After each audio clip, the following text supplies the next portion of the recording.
Hi guys, my name is Peter Kurata. I'm a product design and tech leader helping organizations design and build AI-powered products fast. I've been working in the space of data-driven products and services for the last 13 years, more specifically in the AI space for the last 6 years, even before it was cool, when we still used to call it machine learning.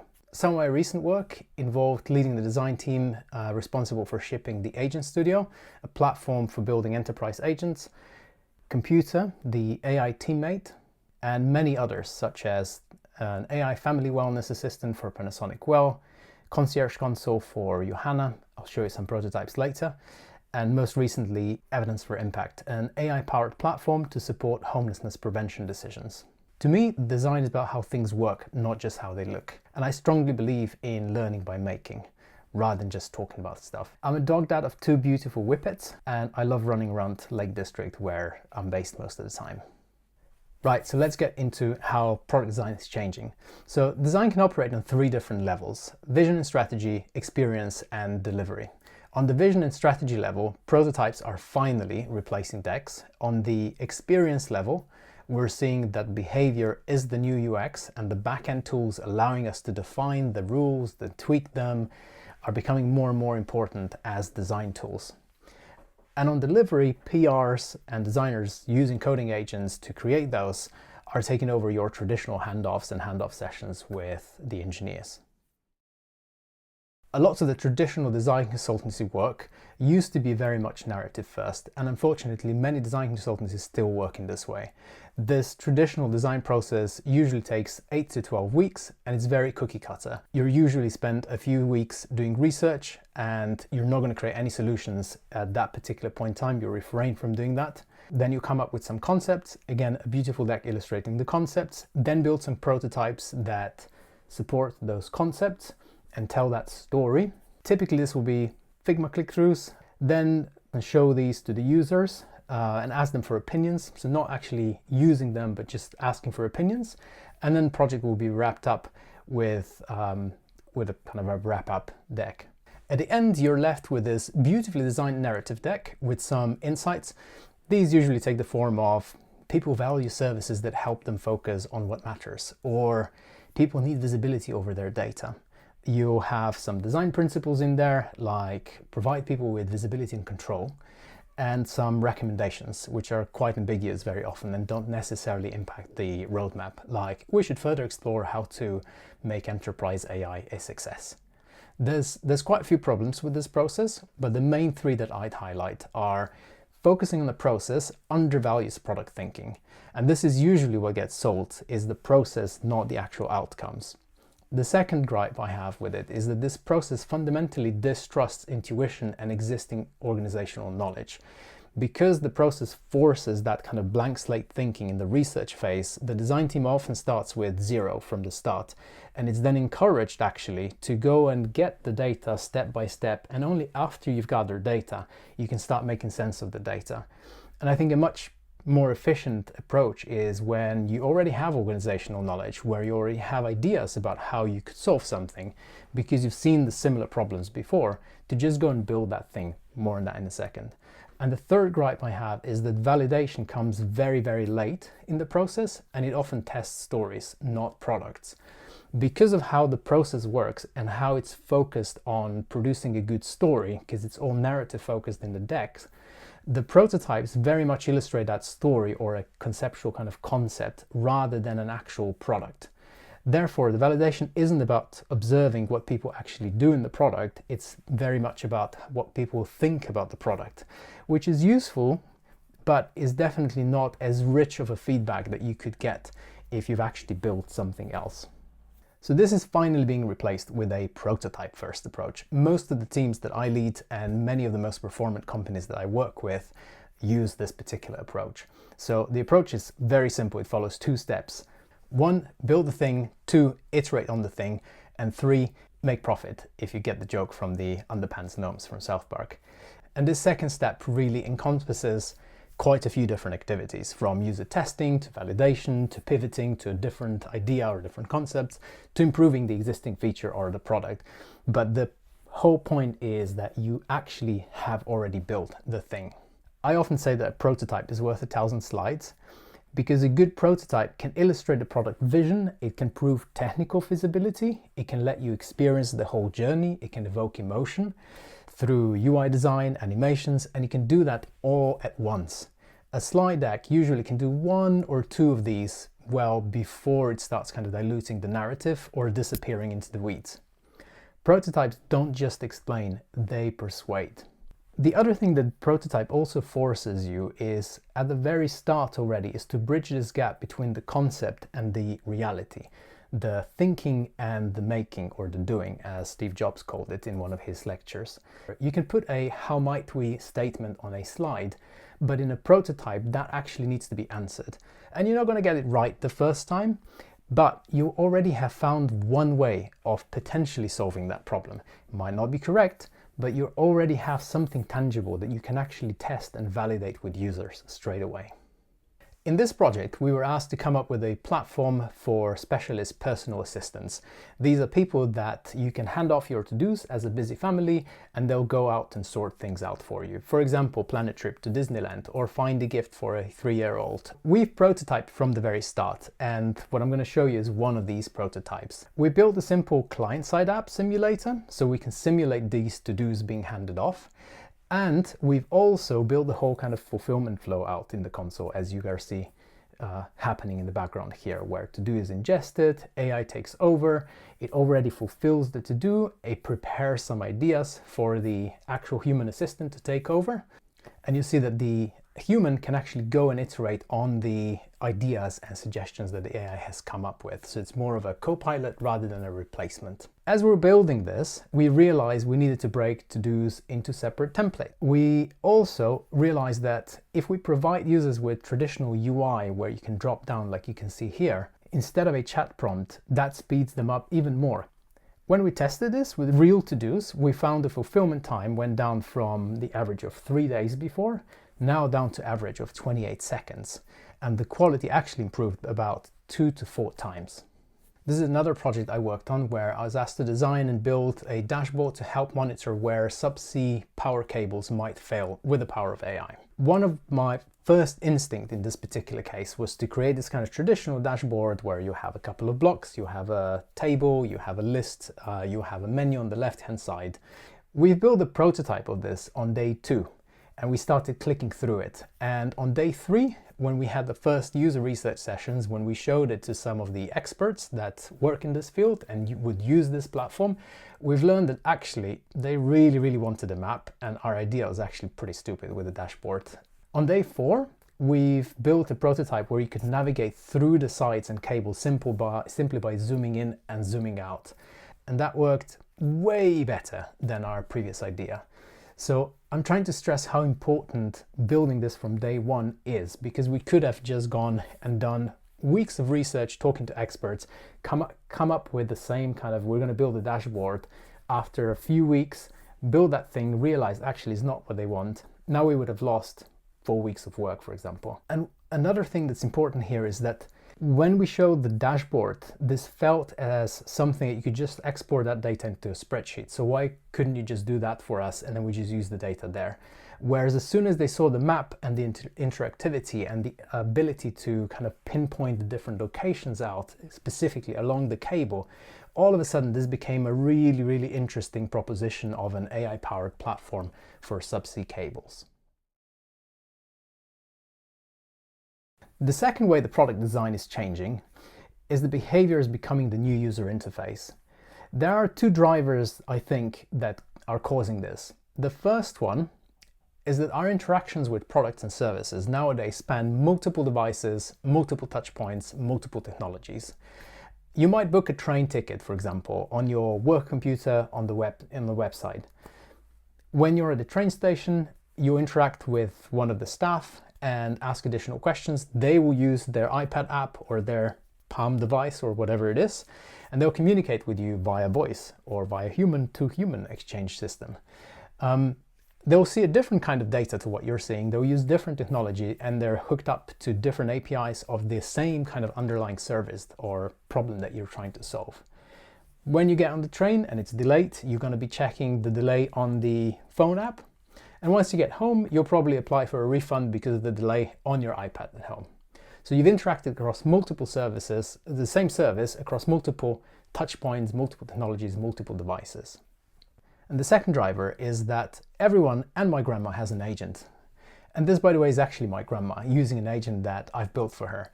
It's basically an iPad app with a big blue button in the center. When she opens the iPad, that opens up, everything else is locked away. So she just presses the button and starts talking to it. Ali je še kakšen drugi gorski tek v Sloveniji? Seveda, Vida. Eden izmed bolj znanih gorskih tekov v Sloveniji je gorski tek. The agent itself that I built for her has full context of our family, names, kids, occupations, locations, what we like doing, and so forth. She can ask my sister's husband, who's Danish, a question in Danish, or my wife in English. And she does this really cute thing, my grandma, which is that she prepares a notepad, as you can see here, with full of questions. And then she has a couple of sessions per week with the agent where she'll open it up and she'll have a session almost like going for a coffee with her. The point here is that I think in this new world, I would argue that 90% of the user experience is actually influenced by the backend behavior and capability definitions in the backend, and only 10% is influenced by that front-end UI. What I'm saying here is that the rules, the definitions of how you hand off from one service to the other and how you craft that bottom part of this iceberg are actually way more important than the visual input at the very front. I'm not saying they're not important, but I think that the behavior of the background that's happening on that bottom part is influencing the experience much more than the front end. In this kind of agentic system, there are many back-end design problems to solve, from how we craft prompts, to what tools we give it, to how we manage memory in context, this is a huge one, to how we create guardrails, how we test these things, how we plan routes to different agents, agent-to-agent communications, how we recover from errors, how we ground the agent's understanding in the real world, and many, many, many more. And on the front end, I think there's basically 5 problems to solve. Do these 5 and your agent will already feel way better and be pretty good. First one, stream the answers in so the system feels more responsive and intelligent. Second one, show the agent reasoning, so what the agent's thinking. If the user wants to expand it, dive deeper, they can do that. Gives them a sense of control and trust. Number 3, show the tools that you're going to execute and provide users with control to allow or not allow. Not all of the tools need this. Some of them you might want to intentionally hide, but many times you want to show the user that the agent's actually executing something in the back. It'll make it look smarter as well. Number 4, use generative UI to enhance users' experience. For example, when user asks for some data, you could display it as charts or tables inside the chat. Or when you're trying to collect additional data, you can display a form where you can do full validation. And that's a way better experience to the user than just using chat and going backwards and forwards all the time. Finally, number 5, create some sort of agent memory or personal memory of what the agent knows about the user. Show it to user, let them update it, change it. This makes the agent instantly more contextually relevant and feel more personal. So let's have a look at some of these backend design tools. In my work, when I build prototypes, I'll often build both the front end and the back end of the prototype. Here you can see a small prototype of a family assistant where I can, in real time, not just play with the experience of the front end, the client side of the prototype, but I can also in real time adjust the data that's going to the front end. Now this allows me to very quickly, during a demo or during a testing session, control exactly what's happening to the experience and tweak it and kind of see exactly what's going to happen with different conditions. The backend that you see here on the right hand side, it's not just the data display, it's actually an experience design tool. Here's another example. I was working on a conversational agent with a conversation designer. And in order to really tweak the behavior and the feel and the personality of this agent, I built a small panel where she could simply tweak each of the components that we've had in our system prompt individually, click update, and she could see the responses update in real time. This sped up the iteration loop infinitely, and I cannot tell you how important this is to build. This is the kind of design tools that we are using and building nowadays. Last but not least example in this section is when I was working on the collaborative AI teammate, we wanted to explore how it would feel like when the agent is part of the same conversation. So imagine having an agent inside your Slack conversation with multiple people. So I built a prototype where we could try these different behaviors out. You can see a couple of options at the very top. And one of the things I want to stress with this example is that you can see this isn't just the front-end UI and UX problem that we're trying to solve, and it's not going to just influence how the front-end looks like. The way the back-end engineers are going to have to implement the queuing of messages, the interruption logic, notifications, subscriptions, and so forth, all of this stuff is going to be influenced, and we're defining it right here with this experiential prototype. So the prototype here doesn't just allow us to experience the thing, but it can also start to serve as almost like a product spec. If you've made it this far, you've clearly made it further than my Whippet Kai, so kudos to you. If you find it useful, smash that like and subscribe button. So the last but not least of how product design is changing is that PRs are taking traditional handoffs. Traditionally, we designed a product in Figma. We would then put all of the specs and stuff and definitions and comments onto one page, mark it as ready for dev, and have a kind of a handoff session with the engineers. And then we do a lot of backwards and forwards during the actual development of the product and features, and Peter would be taking lots of screenshots and marking lots of things in red, being hated by all the engineering. And we go backwards and forwards because a lot of the things kind of gets lost in translation. Now, because of how good the coding agents have gotten in many organizations that I'm working with, designers now actually produce front-end code that they just hand off to the engineers via the PRs. Now, this doesn't eliminate the need for engineers to actually go through the code and, refactor it and make it sure that it's, if you're using a modal component that your coding agent is just invented out of the scratch, that it's actually using your modal component and the right conventions and so forth. But it does eliminate a lot of this kind of lost in translation stuff that happens otherwise. And the engineers essentially can just jump to that branch and preview it straight away, see the behavior, see exactly the looks, see exactly what you're trying to achieve. In this world, I find having a good design system is one of the most important things. Funny enough, also the old atomic design concept from Brad Frost is extremely useful. Coding agents are extremely good at composing things, but they're not so good yet in kind of creating things from scratch very often. So if you have this small atoms like buttons, and then you have molecules such as cards with some props that a coding agent populates, and then you have larger molecules called organisms, where it might be a data table where you'll pass in a data and the table just visualizes it. Sometimes it can also mutate whatever state you pass in, sometimes not. But basically, if you have those things defined and also coded up as individual components in your code, then your coding agents can basically compose these bigger organisms with much greater ease and precision and consistency, instead of having to guess kind of what your spacings are, what your rules are, and so forth. And then the third thing that I find quite useful here is in pretty much every repository of the product that we're working on, we'll have a specific design skill for that particular project. So this particular design skill, I'll give you an example of what you're seeing on the screen, is we're using Nuxt and Vue, like in a lot of the projects that I'm involved in. And it essentially tells the agent how to use the Nuxt UI library, how to configure it, how to use all of the spacing rules that we have. We have additional helper classes for showing toasts, displaying modals, confirmations, and so forth. And we define all of those things in the design skill. Having those three things, essentially, the really good design system, the component code representing that design system or customizations of some of the component code, and the skill for the component that tells the agent to use this particular design system, what the spacing rules are, and so forth. I found these three things make a huge difference in the quality and consistency of the output that you're getting. Okay, so what's not changing? To me, the design is still about aesthetic problem solving. And when I say aesthetic, I don't mean necessarily visual. It can be audio, it can be tone of voice, it can be motion, it can be the behavior of the system like I was talking about before. It's still about figuring out and defining what are the problems that are worth solving. It's about figuring out how do we solve them. And it's about how does this all make us feel. To me, it's still about crafting, tuning, going back and forth until something feels clear, coherent, alive. The material now might include prompts, behaviors, memory, transitions, or voice, not just screens. But the work, I think, is still the same. We're still shaping the experience through detail, and the detail, I think, still matters, perhaps more than ever. Thank you.